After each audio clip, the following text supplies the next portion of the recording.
મનોવિજય ને આત્મશુદ્ધિ page number 155 and સુધી આપણે પહોંચ્યા હતા કે દીકરાના રાગથી પ્રેરાઈને ધંધામાં વિચાર કરશો તો ફેલ જશો. ધંધામાં પણ સમજો કે એ દીકરાનો ડિસિઝન ખોટો હોય પણ હવે દીકરો મારો છે અને એના રાગથી જે છે ને, કેમ કે રાગ જે છે ત્યાં ખરાબ દેખાય નહીં અને દ્વેષ છે ત્યાં સારું દેખાય નહીં. આ નિયમ છે. તો હવે દીકરાને જે છે ને ખોટો હોય છતાં પણ ત્યાં એનું અભિપ્રાય સારું દેખાય દીકરાના રાગના કારણે, તો ધંધાના વિચાર છે કાં તો ધંધાની પ્રવૃત્તિ છે ફેલ જશે. એમ સમજો કે ભાગીદાર છે અને પાછો દુચ્ચો હોય અને એના દ્વેષથી ધંધામાં વિચાર કરીએ, સાચી પણ વાત આપણે એની સ્વીકાર ના કરી શકીએ તો ફેલ જઈએ. એટલે સંસારમાં પણ સાચા નિર્ણય કરવા હોય તો તટસ્થ બનવું પડે, આવેગ શૂન્ય બનવું પડે. જીવનમાં ભૌતિક દ્રષ્ટિએ સફળ થવા માટે પણ જે છે ને મનના આવેગ પર કાબુ રાખવો પડે. જીવનમાં સફળતા માટે સાચા નિર્ણયની આવશ્યકતા છે. સાચો નિર્ણય લઈએ તો સફળતા મળે અને સાચા નિર્ણય માટે તટસ્થતા જોશે. બરાબર છે. હવે કોઈએ પૂછ્યું હતું કે ભગવાન ભીત પર ધ્યાનમાં શું ચિંતન મનન કરે? સાહેબે કીધું ને કે ભીતનું પણ ધ્યાન કરે. તો કે ભીત ઉપર ધ્યાન કરે તો શું ચિંતન મનન કરે જણાવો ને. તો કે જેમ ભીત શું છે, દ્રવ્ય તરીકે શું છે? ભીત દ્રવ્ય તરીકે શું છે? તો કે પૂતગલ છે. પૂતગલનો એક પર્યાય છે. બરોબર છે. એ દ્રવ્યના એટલે કે પૂતગલના ગુણો શું છે? તો રૂપ રસ ગંધ અને સ્પર્શ. પછી એની અંદર વર્તમાનમાં કયા રૂપ રસ ગંધ સ્પર્શ છે, એની અંદર કયા પરાવર્તન શક્ય છે, એટલે કે એની અંદર કયા કયા પર્યાયો અંદરમાં ચાલતા હોઈ શકે, બરોબર છે. એના ગુણો કયા, એના પર્યાયો શું, એનું સ્વરૂપ શું, બરોબર છે. એમાં શાશ્વત પર્યાયો જે છે ને એટલે નાશવંત પર્યાયો શું છે, એમાં નાશવંતતા કયા કારણે છે, એના જે સામાન્ય ગુણો કયા, પછી વિશેષ ગુણો કયા, એ બધું જે છે ને એ ચાલતું હોય. અને આપણા પાસે તો મટીરિયલ ઓછું છે એટલે ચિંતન મનન કરીએ જે છે ને 5 મિનિટમાં તો ખતમ થઈ જાય આપણી પાસે મટીરિયલ. વિચારવા માટે પણ મટીરિયલ તો જોઈએ ને. તેમને પવિત્ર નિર્મળ જ્ઞાનની ધારા હોય એટલે શું કે જે વિચારે એની અંદર રાગ દ્વેષ પડેલા ન હોય અને માટે એકદમ જ શું કહેવાય કે તટસ્થતા હોય અને જ્ઞાનરૂપ ધારાનો જે છે ને આસ્વાદ હોય. એ જ્ઞાનની ધારા છે એનો જ છે ને એમને આસ્વાદ. એટલે જ્ઞાનમાં રાગદ્વેષનો આસ્વાદ ન, બરોબર છે. જાણે છે એનો જ એટલે જ્ઞાનનો એક પોતાનો સ્વાદ કહેવાય. જેમ ભીત મૂળથી શાશ્વત છે કે અશાશ્વત? તો કે અપેક્ષા એ શાશ્વત છે, અપેક્ષા એ અશાશ્વત. દ્રવ્યથી શાશ્વત છે પૂતગલ રૂપે અને પર્યાય રૂપે જે ભીત છે, બરોબર છે. ભીત આમ જોવું તો પૂતગલનો પર્યાય છે, એ રીતે અશાશ્વત છે, બરોબર છે. જે અણુ પરમાણુની રચના થઈ છે તે અણુ પરમાણુઓ પોતે શાશ્વત છે, પણ એમાંથી જે આકાર રૂપે ભીત બન્યું છે એ અશાશ્વત છે, બરોબર છે. તેમનું ચિંતન સ્યાદવાદમય જ હોય. અપેક્ષા એ જે છે ને સુંદર છે, અપેક્ષા એ અસુંદર છે. વસ્તુ કોઈ પણ છે, કોઈ અપેક્ષા એ સુંદર છે, કોઈ અપેક્ષા એ અસુંદર છે, કોઈ અપેક્ષા એ ભિન્ન છે, કોઈ અપેક્ષા એ અભિન્ન છે, બરોબર છે. બોલો આત્મા ને પૂતગલ ભિન્ન કે અભિન્ન? આત્મા ને પૂતગલ ભિન્ન કે અભિન્ન? તો કે અપેક્ષા એ ભિન્ન અને અપેક્ષા એ અભિન્ન. કારણ કે અમુક ગુણો એવા છે જે આત્માના અને પૂતગલના સેમ છે, તો એ અપેક્ષા એ અભેદ છે. અને અમુક ગુણો એવા છે જે આત્મામાં હશે પૂતગલમાં નહીં હોય, પૂતગલમાં હશે ને આત્મામાં નહીં હોય, એ અપેક્ષા એમાં ભેદ છે. એટલે આ બધા પાસાથી ચિંતન કરવા શું જોઈએ? તો કે દાર્શનિક જ્ઞાન જોઈએ. દ્રવ્યાનુયોગ ભણેલો વ્યક્તિ હોય એ વ્યવસ્થિત શું કરી શકે? આનું ચિંતન કરી શકે. આ બધા પાસાથી ચિંતન કરવા માટે શું જોઈએ? દાર્શનિક જ્ઞાન. અને તેમના ચિંતનમાં જે છે ને સપ્તભંગી, નયવાદ, સ્યાદવાદ બધું આવી જાય. કોઈ પણ વસ્તુનું તમામ પાસાથી ચિંતન કરવા માટે સ્યાદવાદ દ્રષ્ટિ જોઈએ, બરોબર છે. અલગ અલગ પાસાને ઓળખી શકે, એક્સેપ્ટ કરી શકે, એઝ ઇટ ઇઝ, એની અંદર રાગ દ્વેષ ન ભળે એવી નિર્મળ જ્ઞાનની ધારા હોય એવું ભગવાનને બનતું હોય છે. તમારો આત્મા અને ભીત અપેક્ષા એ જુદા છે અને અપેક્ષા એક છે, બરોબર છે. દાખલા તરીકે હવે કોઈ પૂછે છે કે જળ ને ચેતન એક કઈ રીતે અલગ તો ખબર છે, તો કે એ પણ દ્રવ્ય છે અને હું પણ દ્રવ્ય છું, બરોબર છે. તો દ્રવ્ય તરીકે એક જ છે, તફાવત ગુણધર્મનો છે, બરાબર છે. અને ગુણોમાં પણ આપણે સામાન્ય ગુણ ને વિશેષ ગુણો જોયા હતા, ખબર છે. એ સાદવાદની વાત કે નયોનો જે અભ્યાસ ચાલતો હતો, નયના જે ક્લાસ થયેલા ને એમાં, તો સામાન્ય ગુણની અપેક્ષાએ ઘણી સિમિલરિટી આવે અને વિશેષ ગુણની અપેક્ષાએ ડિફરન્સીસ આવશે. સ્યાદવાદ ભણે ત્યાં બધા વિચારો કરી શકે. ભીત અપેક્ષાએ ભિન્ન છે, અપેક્ષાએ અભિન્ન છે. જેમ બધા આત્મા પણ અપેક્ષાએ અલગ છે, જુદા છે, અને અપેક્ષાએ જે સત્તાની અપેક્ષાએ, બરોબર છે, એ બધા કેવા છે તો કે એક જ છે, બરોબર છે. દ્રવ્ય તરીકે પણ જોઈએ તો આ પણ દ્રવ્ય, આ પણ દ્રવ્ય, એ રીતે પણ એક છે. દ્રવ્યમાં પણ પર્ટિક્યુલરની આત્મા તો આ પણ આત્મા, એ રીતે પણ એક જ છે. એટલે અમુક રીતે જુદાપણું છે અને અમુક રીતની સમાનતા પણ છે. હવે કોઈ પૂછે છે કે પણ જળ પદાર્થ અને આત્મા એક કઈ રીતે સાહેબજી? તો કે આત્મા પણ દ્રવ્ય છે, જળ પણ દ્રવ્ય છે, બરોબર છે. બંનેમાં દ્રવ્યતા, બરોબર છે, દ્રવ્યપણું એ સરખું છે. આમાં પણ દ્રવ્યપણું છે, આમાં પણ દ્રવ્યપણું છે. તમે ચેતના અને જડતાનો વિચાર કરો તો જુદા છે. ચેતન, આત્મા ચેતન છે ને ઉદ્ગલ છે એ જડ છે. તો ચેતનમાં ચેતના હોય અને જડમાં જડતા છે, એનો વિચાર કરશો તો બંને જુદા છે, બરોબર છે. પણ એ એના ગુણ છે ને. એટલે સત્તાથી અસ્તિત્વ દ્રવ્ય રૂપે આખા જગત સાથે અભેદ છે, બરોબર છે. સત્તાના કારણે, એટલે કે અસ્તિત્વ બધાનું જે છે ને દ્રવ્ય રૂપે એક છે, કારણ કે બધા જ દ્રવ્યો દ્રવ્ય છે અને દ્રવ્યની દ્રષ્ટિએ બધા એક છે. સમજાય છે? બોલો, આપણે બોલીએ ને યુનિટી ઇન ડાયવર્સિટી, તો અપેક્ષાએ આપણામાં ભેદ છે છતાં પણ એકતા છે ને. બોલો, બધા ઇન્ડિયન્સ લોકોમાં સમાનતા શું? બધા ઇન્ડિયન્સ લોકોમાં સમાનતા શું? ઇન્ડિયન છે એ સમાનતા. હા, ઇન્ડિયન છે એ સમાનતા છે. અને બાકી બધાના જે છે રૂપ વગેરે જે છે એ જોવા જાવ તો અસમાનતા છે, બરોબર છે. કલ્ચર છે, ટ્રેડિશન છે, રિલિજન છે, બરોબર છે, કાસ્ટ ક્રીડ જે બધું છે એ બધું જે છે ને એમાં અસમાનતા રહેશે, બરોબર છે.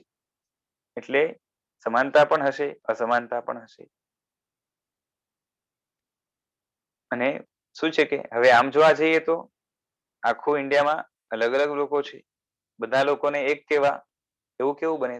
બધાનું અસ્તિત્વ જુદું છે, છતાં પણ અસ્તિત્વની અંદર પણ એ બધા અસ્તિત્વ ધરાવે છે એ સરખું છે.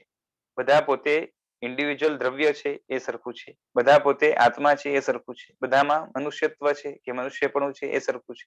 એટલે ઘણી સિમિલરિટી આવશે અને એ અપેક્ષાએ બધા એક છે, બરાબર છે.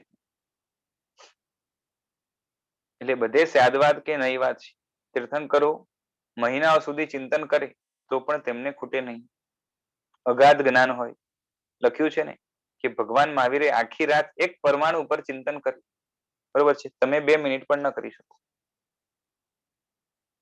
આપણે પરમાણુ ઉપર વિચારવાનું આવે, બરોબર છે. કોઈ કે ભાઈ પરમાણુ ઉપર બોલવાનું છે, ભગવાનને જૈન દર્શનમાં જે પરમાણુ બતાવ્યા છે એના ઉપર તમારે જે છે ને બોલવાનું છે, તો કેટલી મિનિટ બોલી શકો? હા, પરમાણુ સૂક્ષ્મ હોય, પરમાણુની અંદર જે છે રૂપ રસ ગંધ સ્પર્શ હોય, રૂપના આટલા પ્રકારમાંથી એકાદ હોય, બરોબર છે. એ રસના આટલા પ્રકારમાંથી એકાદ હોય, પછી ગંધના આટલા પ્રકારમાંથી એકાદ હોય.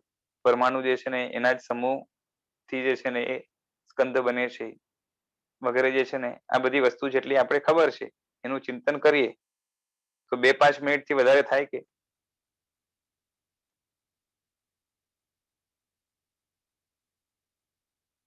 સમજાય છે? અને એ જ પરમાત્માનું આખી રાત ભગવાને ચિંતન કર્યું એટલે એમની પાસે એ મટીરિયલ કેટલું હશે વિચારવા માટે, ચિંતન માટે, બરોબર છે. હવે છે ને કોઈ પૂછે છે કે આવા વિષય પર ધ્યાન કરે તો કર્મ ખપે ખરા?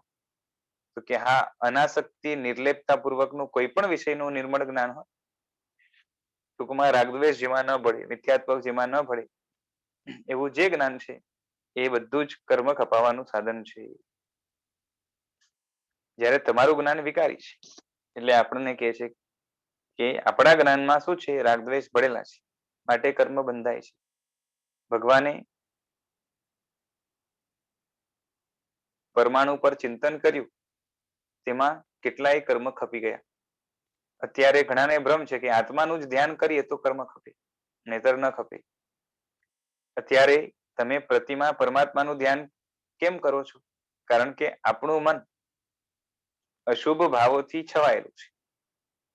મનની અંદર અશુભ ભાવો જે છે ને એનું વર્ચસ્વ છે. તેના નિવારણ માટે શુભ આલંબન લઈએ છીએ. શુભ ભાવો ગયા પછી ગમે તેટલું ચિંતન કરો, તે કર્મ નિજરાનું સાધન જે છે ને અશુભ ભાવ ગયા, બરોબર છે. એના પછી ગમે તેટલું તેનું જે છે ને ચિંતન કરો તો કર્મ નિજરાનું સાધન બને છે, બરાબર છે.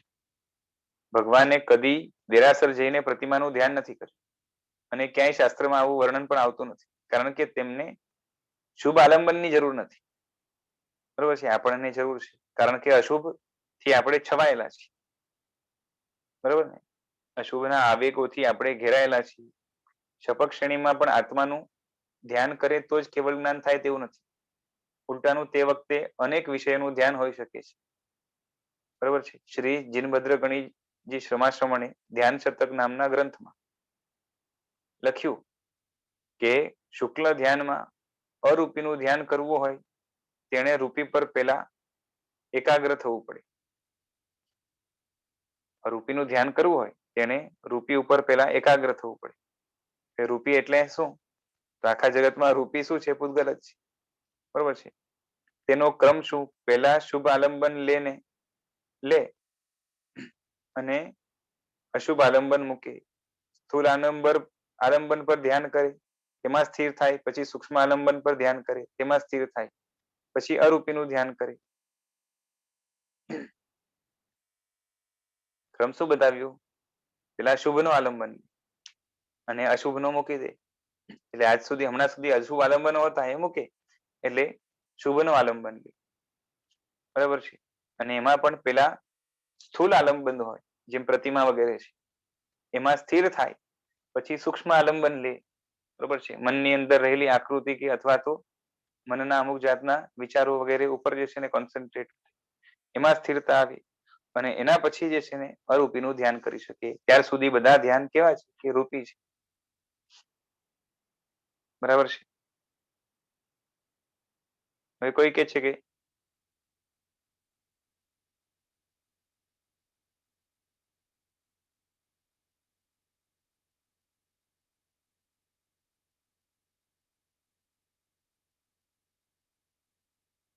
કે સિદ્ધ ભગવંતને ધ્યાન છે? તો પૂછે છે સિદ્ધ ભગવંતને ધ્યાન છે? તો સાહેબજી કહે છે કે ધ્યાન કોને કરવું પડે? કે સાધકને, બરોબર છે. ધ્યાન એ સાધન છે અથવા તો સાધના છે, અને સાધના કે સાધનથી જે પ્રાપ્ત કરવાનું છે એ પ્રાપ્ય કે સાધ્ય છે. અને સાધ્ય જેને સાધી લીધું એને જ તો સિદ્ધ કહેવાય, બરાબર છે. કાં તો સાધ્ય સિદ્ધ થઈ ગયું એમ કહેવાય. તો જે સિદ્ધ થઈ જ ગયા છે એને સાધનની કે સાધનાની જરૂર જ નથી. કેમ કે જ્યાર સુધી સાધના કે સાધન છે કાં તો એની જરૂર છે ત્યાર સુધી સાધના અધૂરી છે એવું જણાય. એટલે સાધક ને જે છે ને ધ્યાનની જરૂર નથી, કારણ કે સાધકને એટલે સાધક નહીં, સિદ્ધને ધ્યાનની જરૂર નથી, કારણ કે એમણે સાધી લીધું છે એટલે તો સિદ્ધ થયા છે. એટલે હવે પૂરા છે, અધૂરા નથી. જ્યારે ધ્યાન એ સાધન રૂપ છે અને એ અધૂરાપણાની નિશાની કહેવાય. જે સાધક છે તેને કંઈક મેળવવાનું બાકી છે માટે ધ્યાન કરે છે, ત્યારે સિદ્ધ ભગવંતને કંઈ મેળવવાનું બાકી નથી. તેઓ પૂર્ણ છે, તેથી તેમને ધ્યાન અવસ્થા કે ધ્યાન મુદ્રા હોતી નથી.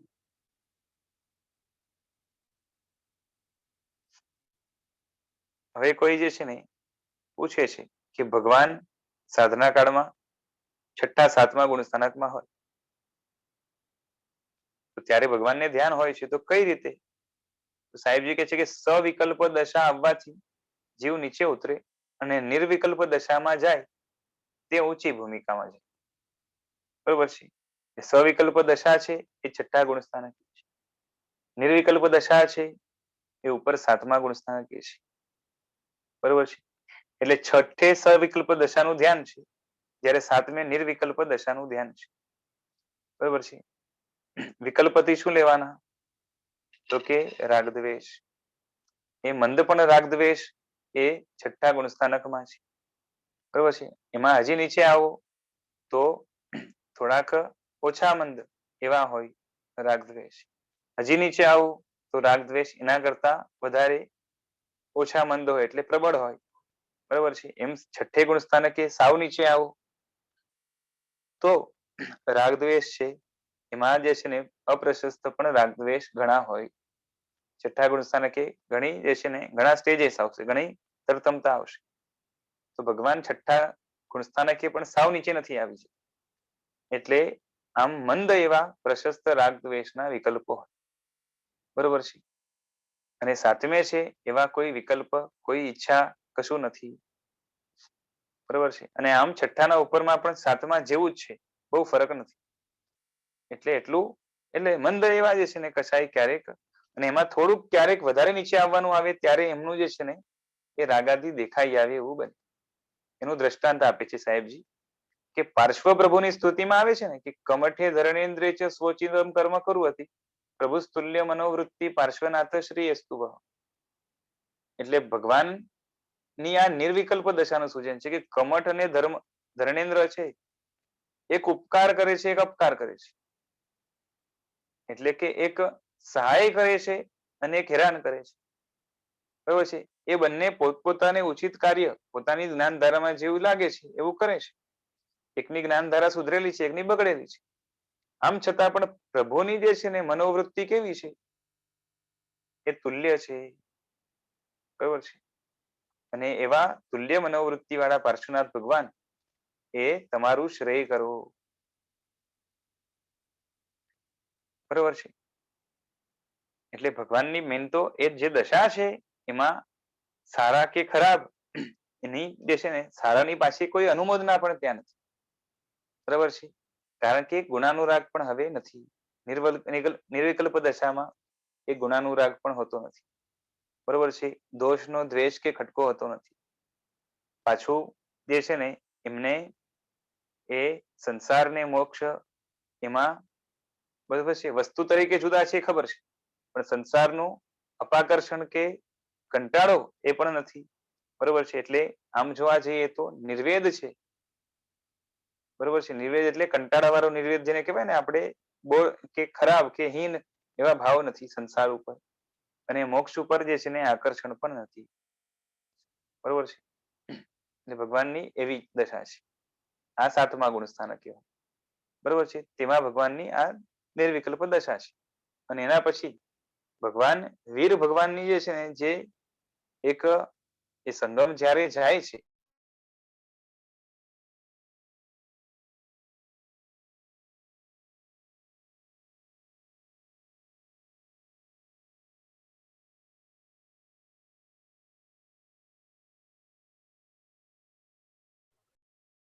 વિડીયો બંધ થઈ ગયો છે એટલે વોઇસ બંધ થઈ ગઈ છે.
એટલે મહાવીર સ્વામી ભગવાનની ત્યાં સવિકલ્પ દશા સૂચવે છે. મહાવીર પરમાત્માની આ જે દશા છે તે વિકલ્પયુક્ત ધ્યાન દશા છે, જે નીચલી ભૂમિકા છે. સાધના કાળમાં પ્રભુ પાર્શ્વનાથે અને પ્રભુ મહાવીરે બંનેને પાર્શ્વનાથને અને ભગવાન મહાવીરને મરણાંત ઉપસર્ગો આવ્યા છે. પાર્શ્વ પ્રભુને એક રાતના સમયનો ઉપસર્ગ છે, જ્યારે પ્રભુ મહાવીરને 6 મહિનાના સમયનો ઉપસર્ગ છે. બંનેને ઉપસર્ગ કરનાર દુષ્ટ દેવતા છે, બરોબર છે. ઉપસર્ગ પણ દેવતા તરફથી થયો છે. દ્વેષથી મરણાંત ઉપસર્ગ કરે છે.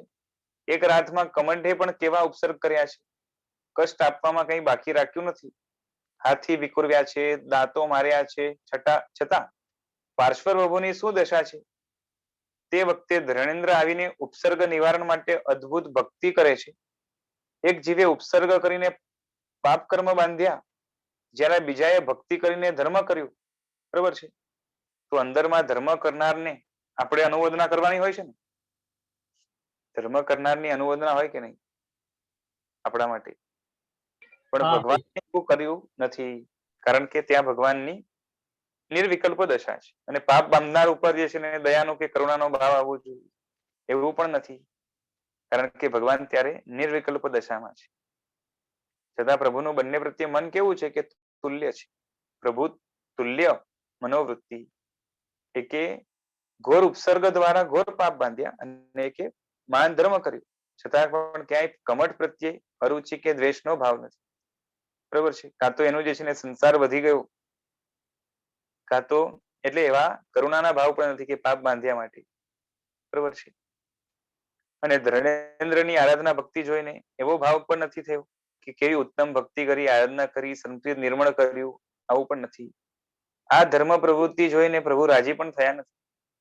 ગુણિયલ પ્રત્યે પ્રમોદનો અને પાપી પ્રત્યે કરુણાનો જે ભાવ છે ને એ પ્રશસ્ત ભાવ ગણાય, એ પણ આવ્યો નથી, બરોબર છે. તો કયો ભાવ આવ્યો? તો કે સમાન ભાવ આવ્યો છે. બંનેના કર્મમાં કે પ્રવૃત્તિમાં પ્રભુને સમાન ભાવ છે, બરોબર છે. હવે કોઈ પૂછ્યું કે અહીંયા કયો અદ્વેષ આવ્યો? તો કીધું કે તમામ અદ્વેષ આવી ગયા, બરોબર છે. હવે કોઈ અદ્વેષ બાકી નથી રહ્યો. તેની સામે મહાવીર પરમાત્માનું દ્રષ્ટાંત વિચારીએ તો કે પ્રભુ મહાવીર દીક્ષા લઈને વિચરે છે.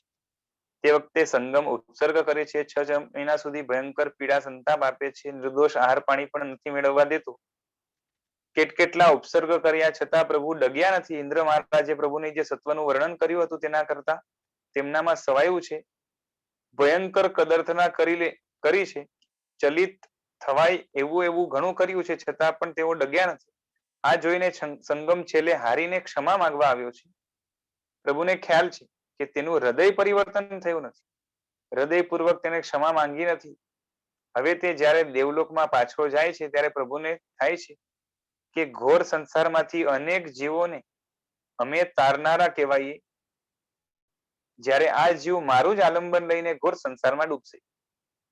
આ કર્મના ફળ તરીકે તેને ઘોર સંસારમાં રખડવું પડશે. માટે તેના કાર્યથી તેમને શું થયું? તો કે ભગવાનને કરુણા આવી, જેથી તેમની બે પાપણ એ જરા ભીની થઈ.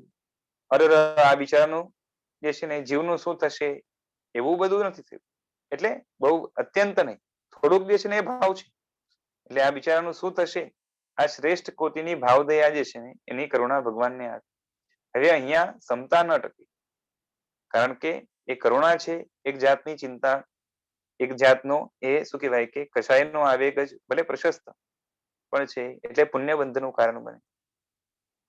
એટલે ભગવાનનો આ શુભ ભાવ છે, શુદ્ધ ભાવ નથી. અને એમાંથી જ આ વિકલ્પ પેદા થયો છે, એટલે સવિકલ્પ દશા કહેવાય. જો કે તેમને કાયમ આવું થયું નથી, બરોબર છે. ઘણા જ ઉપસર્ગો વખતે ભગવાન તો ક્ષમતામાં જ રહ્યા છે, ક્યારેક જ જે છે ને આ રીતે નીચે આવ્યા છે.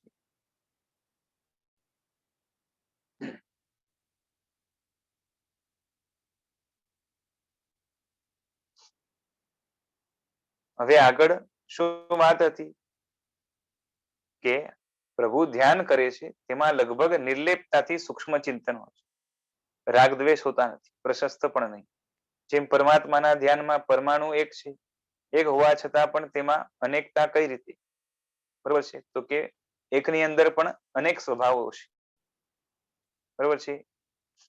આ બધું સ્યાદવાદ દ્રષ્ટિથી અનેક ભાંગાપૂર્વક ચિંતન કરી શકીએ છીએ. ઘણા વૈજ્ઞાનિકો લેબોરેટરીમાં 12 કલાક ચિંતન મનનમાં પડ્યા રહેતા હોય, જે તમને તો જે છે ને ગાંડા જેવા જ લાગે. તમે શું તે જ વસ્તુ ઉપર વિચારી શકો ખરા? તો કે ના.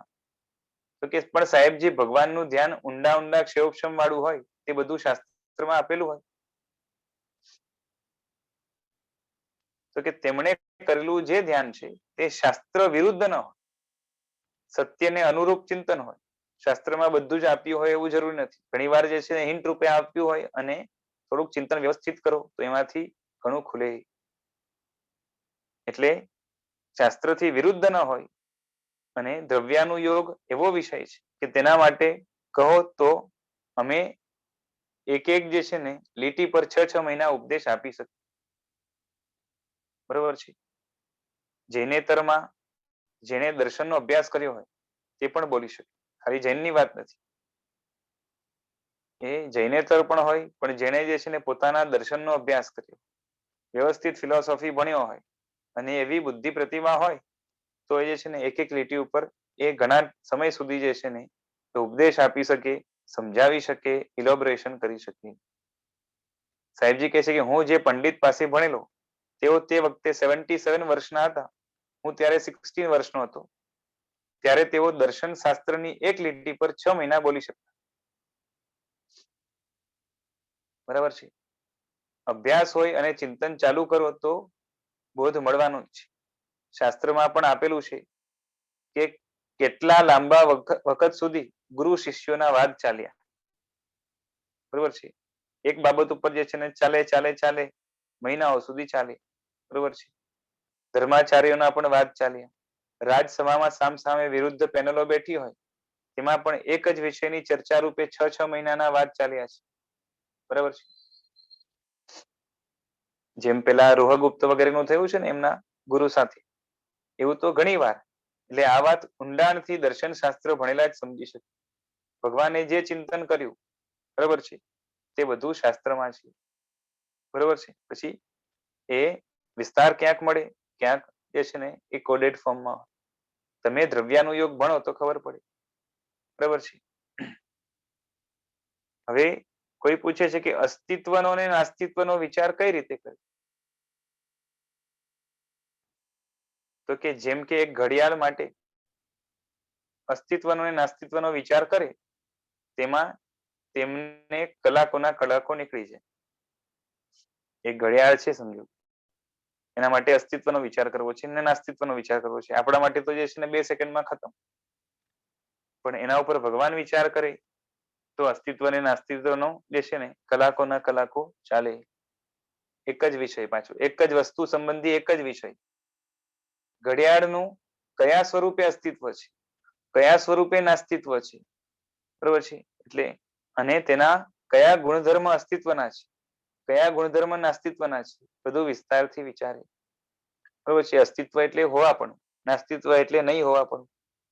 હવે તમે વિચાર કરો કે એ ઘડિયાળ ઘડિયાળ રૂપે અસ્તિત્વ છે એનું, અને બાકી દુનિયાની બધી જ વસ્તુ રૂપે એનું નાસ્તિત્વ છે. બરાબર કે?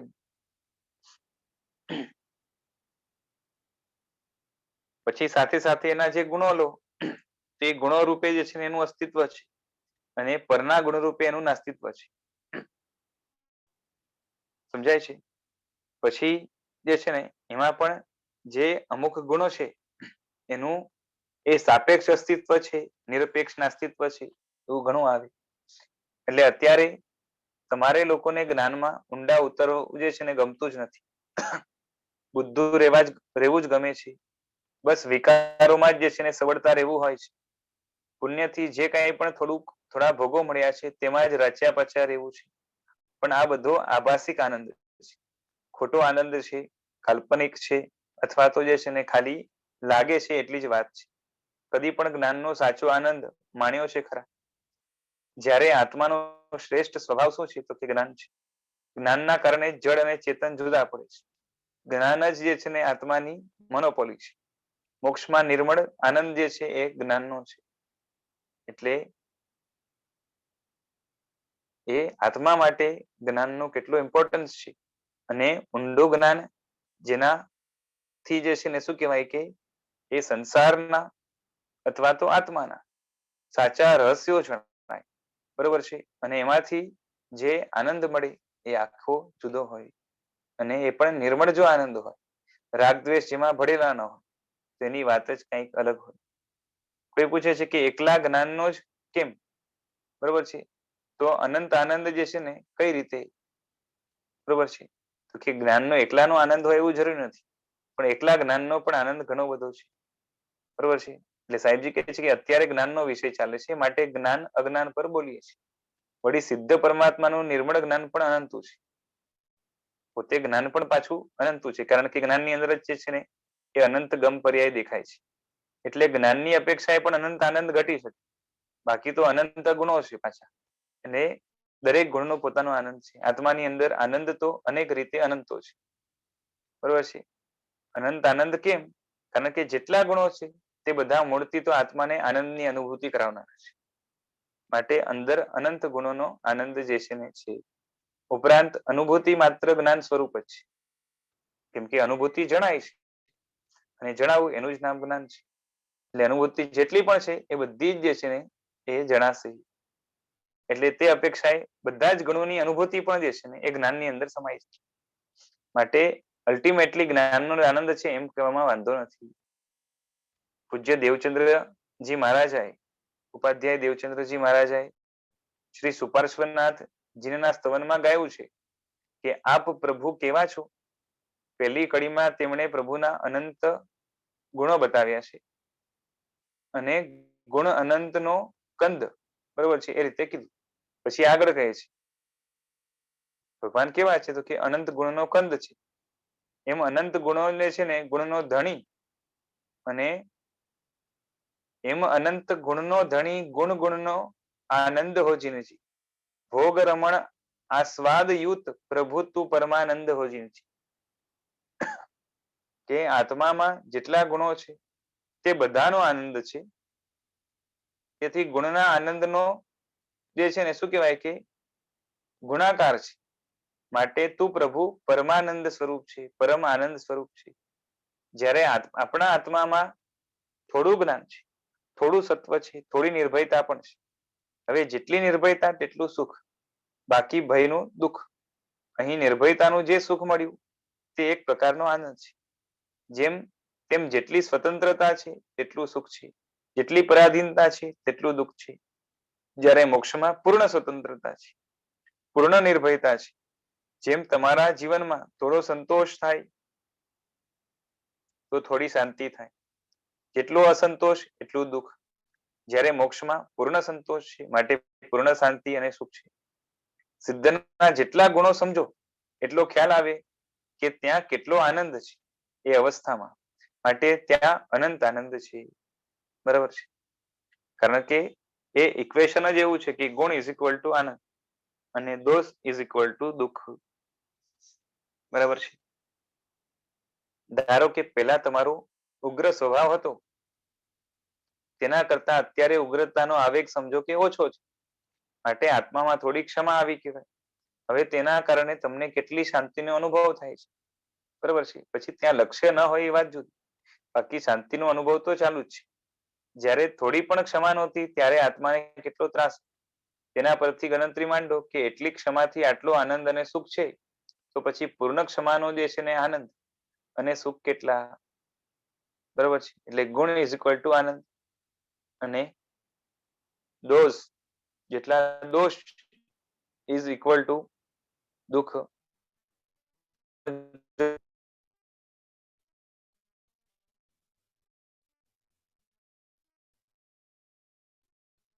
તો મૂળિયા પર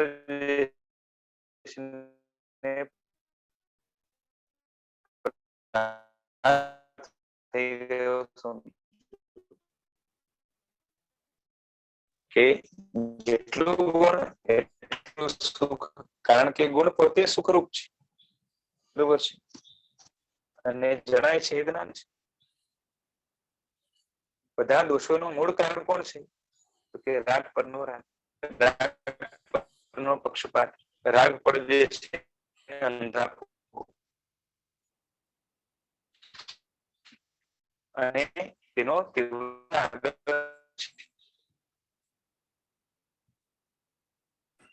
વિશાલભાઈ, પ્રોબ્લેમ છે નેટનો, અવાજ પાછો એ થાય.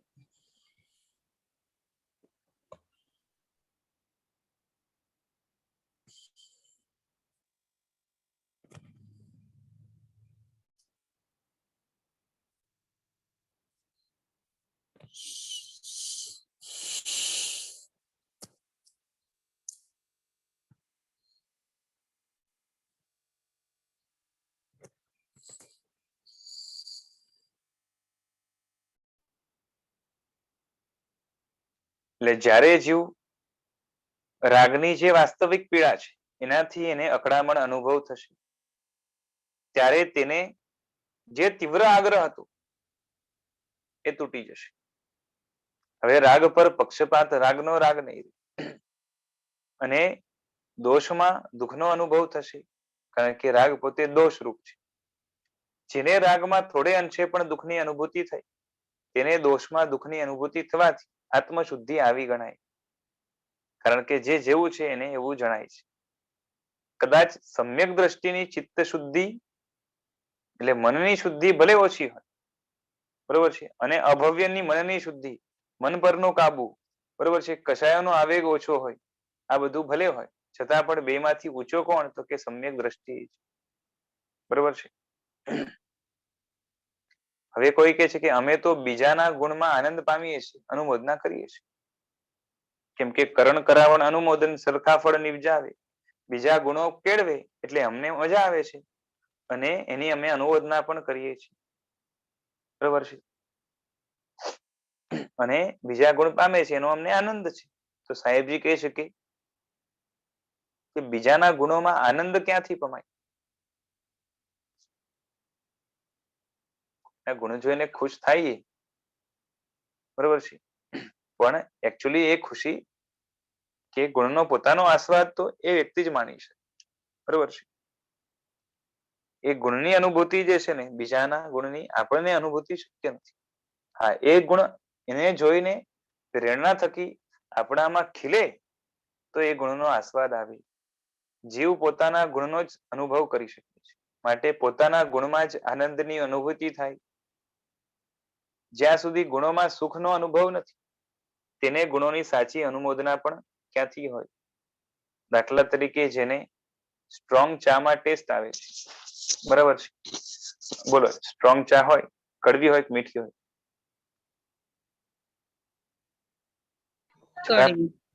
હા, છતાં પણ એને જે છે ને એમાં મજા આવે છે, બરાબર છે.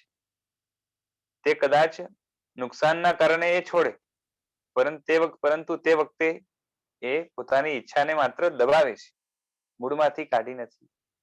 તેમ તમને જ્યાં સુધી દોષમાં મજા આવતી હશે, પછી ભલે કદાચ તમે ભૌતિક સુખને જે છે દબાવી દો, છોડી દો, બરોબર છે, દીક્ષા લઈ લો, ત્યાં નજર પણ ન નાખો, પણ અંદરથી માન્યતા રૂપે તો એ જ છે કે મજા આમાં જ છે. અને ગુણો કેળવશો તો પણ તેમાં આનંદનો અનુભવ નહીં થાય, કેમ કે ગુણમાં આનંદ છે એવી દ્રષ્ટિ જ નથી. સમજાય છે? એ મળી ગયા પછી પણ એને આપણે માણી ન શકીએ.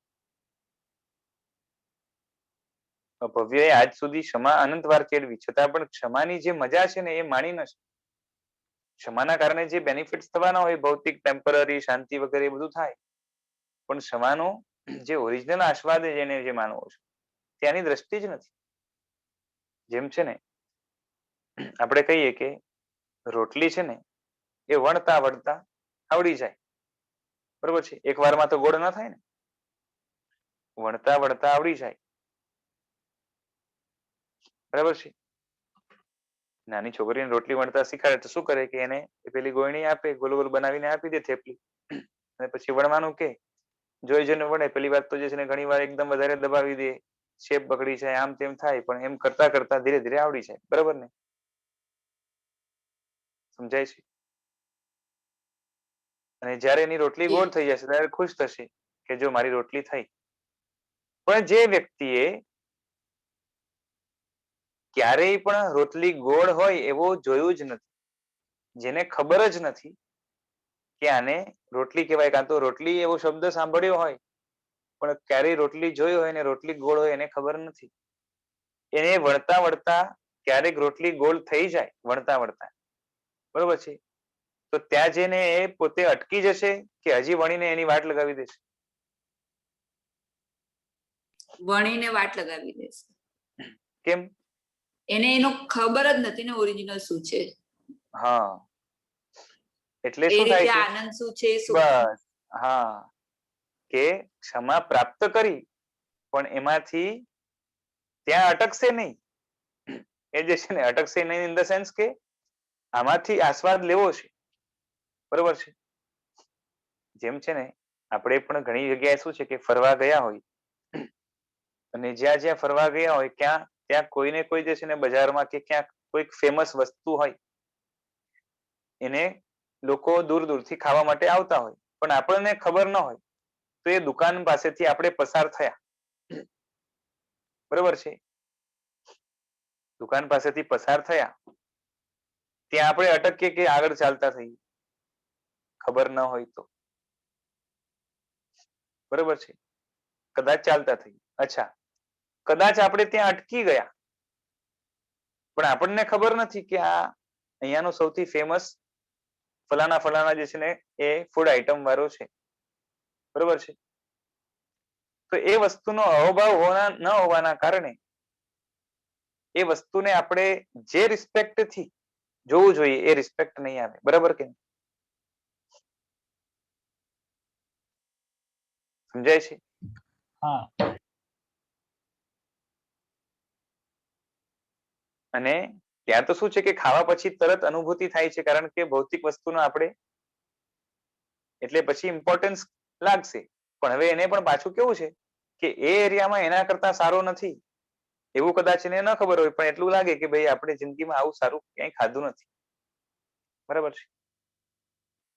પણ બસ એ રીતે જ્યાં સુખ છે એની ખબર પડે અથવા તો બરાબર એના ઉપર જે છે ને ઇન્ટ્રોસ્પેક્શન કરીને અથવા તો દ્રષ્ટિ નાખીને કાં તો એકદમ ધીરજપૂર્વક ધ્યાન ધરીને કે ક્યાં અધિક સુખ છે, ક્યાં ઓછું સુખ છે, ક્યાં સાચું સુખ છે, ક્યાં ખોટું સુખ છે, ક્યાં કલ્પનાનું સુખ છે, ક્યાં વાસ્તવિક સુખ છે, આવા કમ્પેરિઝન કરીને શ્રેષ્ઠતમ સુખ આત્મિક ગુણોમાં છે એવી જ્યારે ખાતરી થાય અને પછી જ્યારે આત્મિક ગુણો પ્રાપ્ત થશે ત્યારે એની આનંદ કે મજા કંઈક ઓર જ હશે, ત્યાંથી ખસવાનું પણ મન નહીં થાય અને જ્યાર સુધી પ્રાપ્ત ન થાય ત્યાં સુધી એને મેળવવાની તાલાવેદી રહેશે અને જેને પ્રાપ્ત થયેલું છે એને જોઈ જોઈને માણસ સરખાશે અને આના જેવો ક્યારે થાવ એવો અભિલાષ કેળવશે, સમજાય છે? અને આમાંથી જે છે ને એ ધાર્મિક બધા જ ઔચિત્યો એની ઉત્પત્તિ થશે.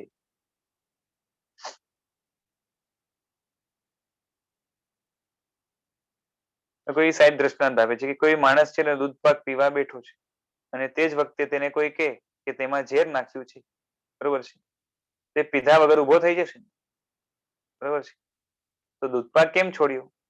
બરોબર છે, દૂધપાકનું આકર્ષણ નથી માટે કે ઝેર છે માટે? ઝેર છે એમાં. બરોબર છે, એટલે દૂધપાક ભાવતો નથી માટે નથી છોડ્યો, બરોબર છે, દૂધપાક એ પીવા જઈશ તો કંઈક નુકસાન થશે કેમ કે મરવાનો ડર છે ઝેરથી, એટલે દૂધપાક છોડ્યો. એટલે એને વાસ્તવિક રીતે દૂધપાક છોડ્યો કેવાય?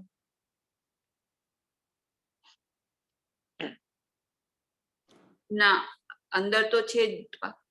બસ એ જ રીતે આજ સુધી દોષો છોડ્યા અથવા તો સાંસારિક પ્રવૃત્તિઓનો જ્યારે ત્યાગ કર્યો, સમિતિ વગેરેનું પાલન કર્યું, ગુપ્તીને ધારણ કરી, ત્યારે સમિતિ ગુપ્તીમાં સાર છે એવું નથી જણાય.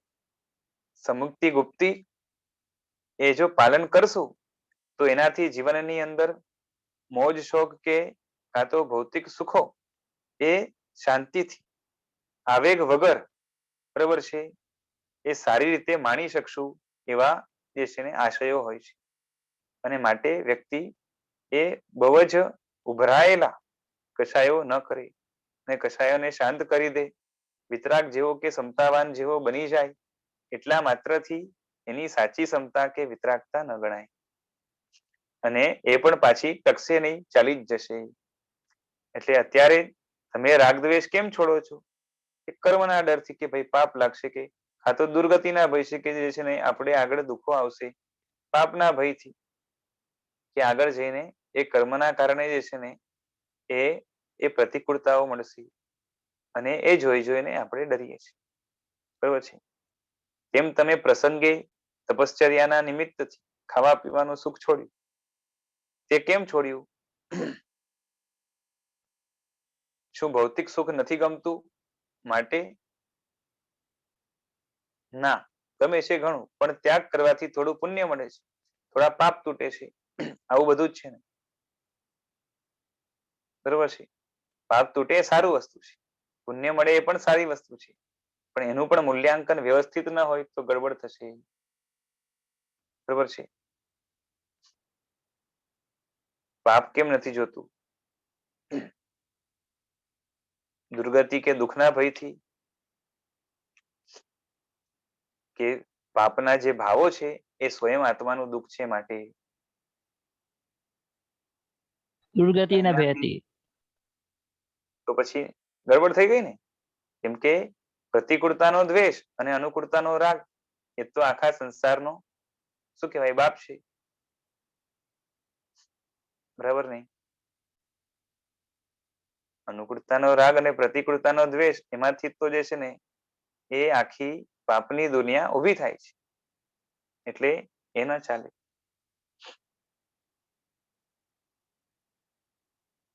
બરોબર છે. હવે કોઈ કહે છે કે અમને તો બેવ ગમે છે. બરોબર છે.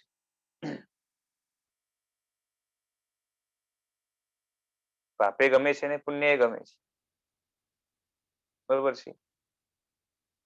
તો સાહેબજી કહે છે કે આ તો કેવું કહેવાય કે મને માનતા રહેવું પણ ગમે છે ને સાજા રહેવું પણ ગમે છે. બરોબર છે. આવું કોઈક બોલતો હોય તો ચક્રમ ગણાય. માટે ધર્મ ગમે છે ને અધર્મ પણ ગમે છે એવું કહેનાર જે છે એને ખસી ગયેલા જ માનવાના. બરાબર છે. કાં તો એને કઈ લાંબો વિચાર કર્યો નથી, શું બોલે છે એને ભાન જ નથી. જેને ધર્મ ગમતો હોય એને અધર્મ ન ગમે, અધર્મ ગમતું હોય એને ધર્મથી એલર્જી છે, અને જેને લાગે કે બંને ગમે છે માટે ક્યાંક ગડબડ છે.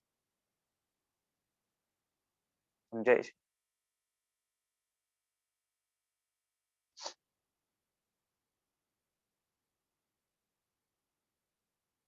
આપણું આવું જ કંઈક છે ને. ધર્મ પણ ગમે છે ને અધર્મ પણ ગમે છે.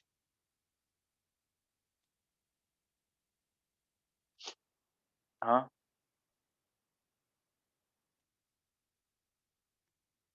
પેલી દ્રષ્ટિ વાળો હતો ને એને પણ ખબર છે કે જગતમાં હિતકારી તરીકે કઈ હોય તો એ ધર્મ જ છે, અને અહિતકારી તરીકે કોઈ હોય તો એ અધર્મ જ છે.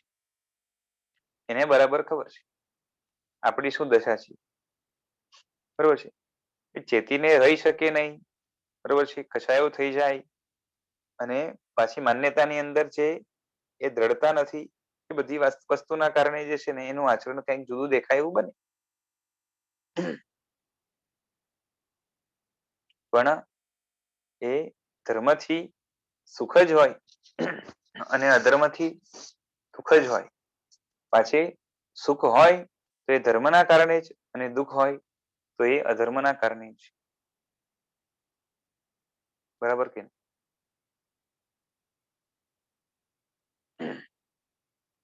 અધર્મનું ફળ દુઃખ. બરાબર ને?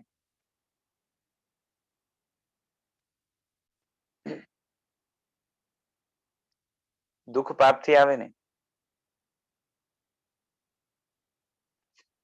અને સુખ ધર્મથી આવે. બરાબર ને?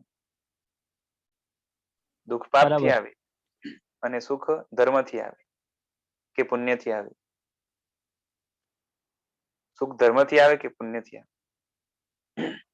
અરે ધર્મ કરો એટલે પુણ્ય બંધાય, ને પુણ્ય કરો તો સુખ આવે. બરાબર છે. પુણ્યથી સુખ જોઈએ છે કે પુણ્ય વગરનું સુખ જોઈએ છે?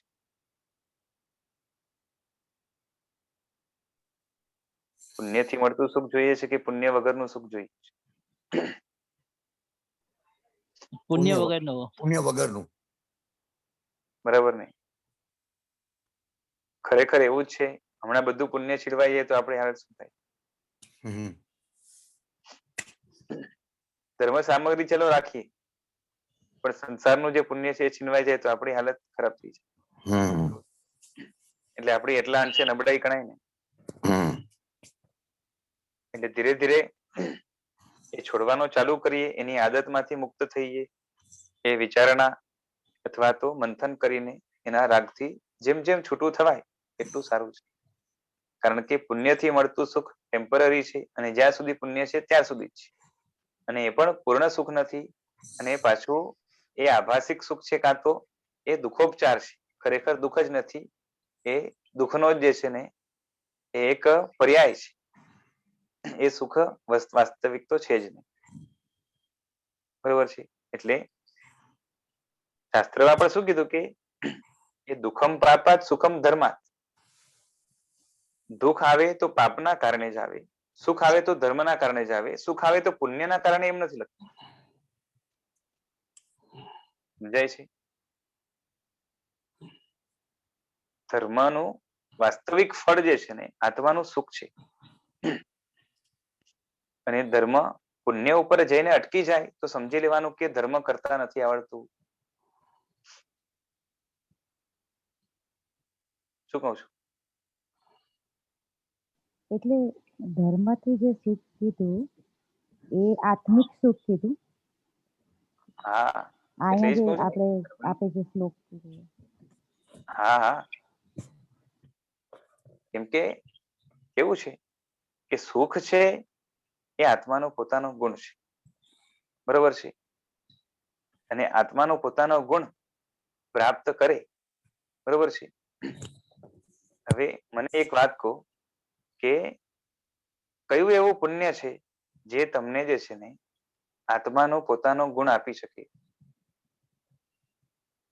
પુણ્યની પ્રકૃતિ જે છે ને 158 છે ને, કેટલી છે? બરોબર છે? એમાંથી એક પણ પ્રકૃતિ બતાવો કે એમાંથી પણ પુણ્ય પ્રકૃતિ, ચલો, કે આત્માને સુખ આપે, એનો ઉદય થાય અને આત્માને સુખ મળે.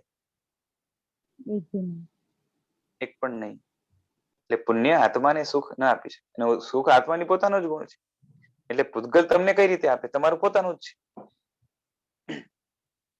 પૂતગલ માંથી જો મળતું હોય તો પોતાનું ક્યાંથી ગણાય? એટલે એનો મતલબ શું કે સુખ જોઈતું હોય તો એનું સાધન શાસ્ત્રમાં ધર્મ બતાવ્યું. એનો મતલબ શું કે ધર્મ આત્મા ઉપરથી એ કર્મ કે પૂતગલોનો વર્ચસ્વ હટાવીને સ્વાભાવિક સુખ પ્રગટ કરવામાં મદદ કરે, અને એ જ ધર્મ છે વાસ્તવિક. બરોબર છે? જે પુણ્ય પર જઈને અટકી જાય છે, આત્મિક સુખને પ્રગટ કરાવતું નથી, એ ધર્મ તો જે છે ને એ અધર્મનો જે છે ને સગો ભાઈ છે એમ કહીએ તો ચાલે. હા, તો એટલે જ આપણે એને અતાત્વિક જે છે ને ધર્મ કહીએ છીએ. સમજાય છે?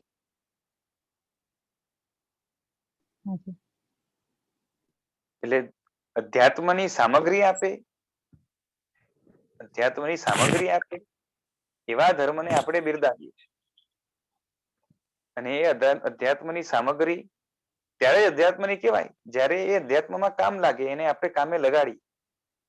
સામગ્રી તો બધાની સરખી જ મળે છે, પણ અધ્યાત્મમાં કામ લાગે, આત્મામાં અધ્યાત્મની વૃદ્ધિ થાય, એવો જ જે છે ને ધર્મ એ આત્મકલ્યાણકારી બને ને બને, અને એના સિવાયનો ન જ બને.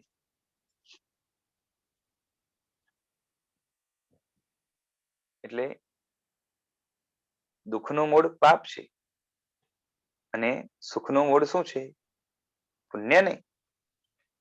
પુણ્ય ખાલી વચ્ચે સાધન બની શકે, બાકી બને જ એવો પણ પાછો નિયમ નહીં.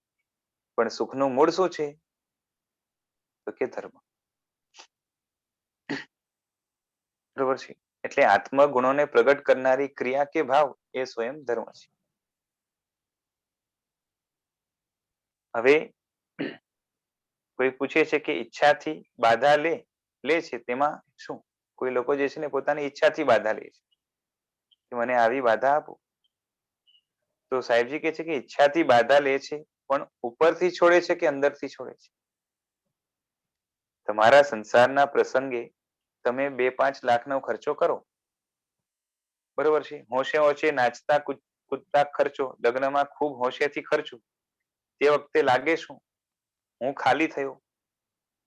આ 5 લાખ ગયા તે તમને ગમે કે તેનો અફસોસ થાય? 5 લાખ ખૂટ્યા વગર જો આ રીતે ઠાઠથી લગ્ન થાય તો 5 લાખનો ખર્ચો કરીએ કે નહીં?